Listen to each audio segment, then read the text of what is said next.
ce qu'on constate, c'est que les animaux qui sont le moins bien protégés en droit au Québec, ce sont les animaux qui ont la plus grande valeur économique, principalement les animaux d'élevage.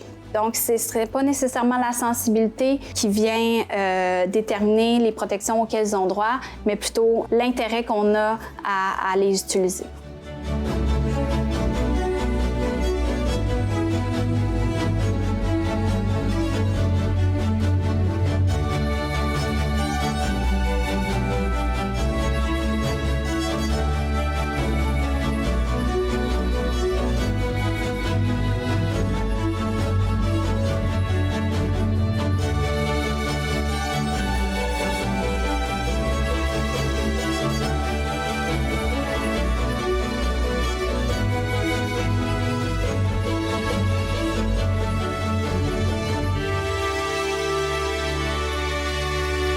L'article que j'ai publié à la Revue générale de droit, dans cet article-là, je m'intéresse au contexte entourant l'adoption de la loi visant l'amélioration de la situation juridique de l'animal. Une loi, je dirais, charnière en droit animalier au Québec, qui a été adoptée à l'unanimité par l'Assemblée nationale en 2015.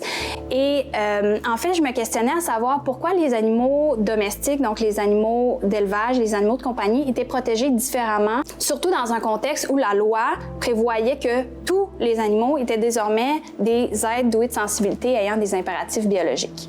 Anciennement, les animaux étaient catégorisés comme des biens au Code civil du Québec, puis désormais, depuis 2015, ce sont des êtres doués de sensibilité.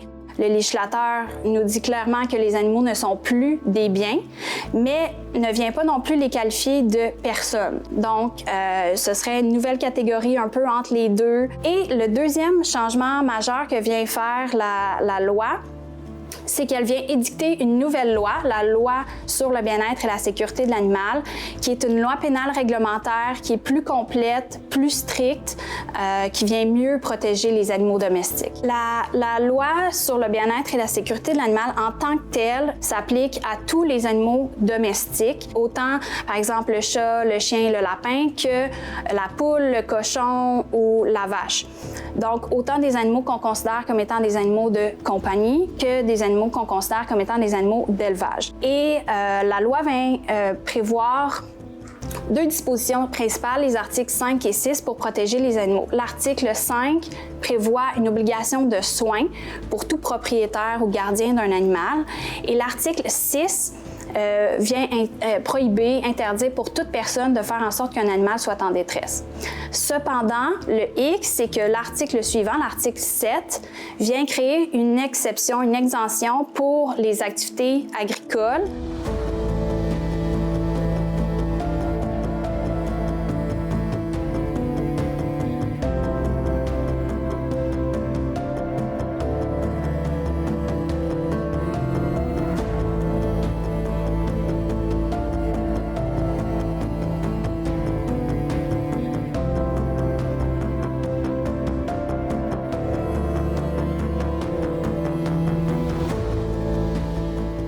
Et ce que ça fait en sorte, c'est que quand on pratique nos activités agricoles, il faut le faire selon les règles généralement reconnues.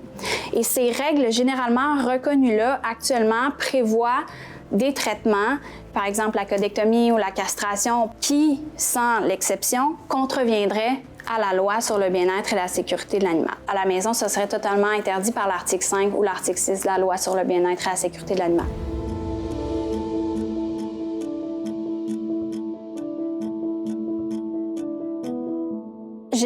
J'ai analysé l'ensemble des travaux parlementaires du projet de loi visant l'amélioration de la situation juridique de l'animal. Ce que j'ai constaté, le premier élément, c'est qu'il y avait une surreprésentation des acteurs en provenance de l'industrie agroalimentaire pendant les consultations particulières, même si le projet de loi concernait pas, ou en tout cas très peu, les activités agricoles.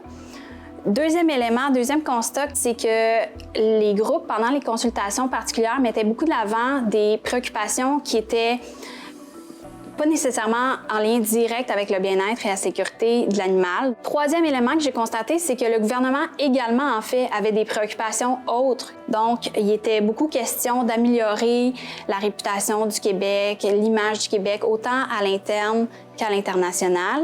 C'était l'idée aussi de mousser ou d'améliorer le commerce des produits d'origine animale en provenance du Québec.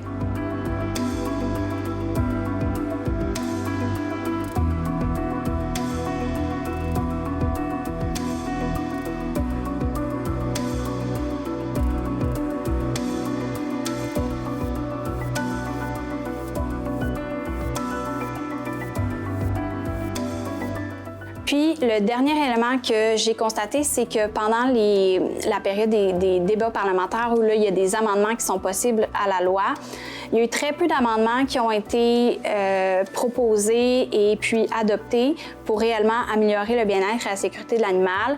Puis il y a eu certains amendements qui sont plutôt venus favoriser d'une certaine manière l'industrie agroalimentaire. Donc oui, on est venu renforcer le cadre législatif entourant la protection des animaux domestiques, mais on est venu le faire sans modifier concrètement la façon dont on élève les animaux d'élevage au Québec, parce qu'évidemment, c'est une décision politique qui est extrêmement difficile à prendre parce qu'il y a des intérêts économiques qui sont énormes pour le milieu agricole en tant que tel, mais également pour le reste de la population et qui consomme massivement des produits d'origine animale.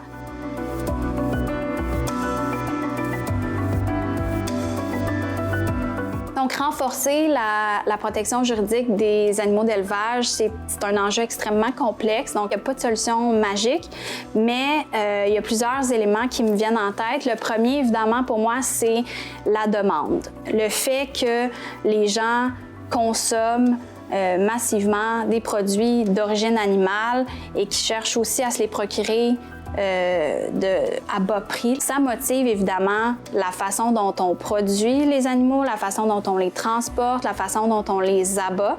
Deuxième élément, il y a certaines personnes qui ont soulevé l'idée de retirer la responsabilité de la protection des animaux d'élevage du MAPAC, puis de la mettre sous un autre ministère ou de créer une autre entité complètement différente qui aurait pour seul mandat la protection des animaux.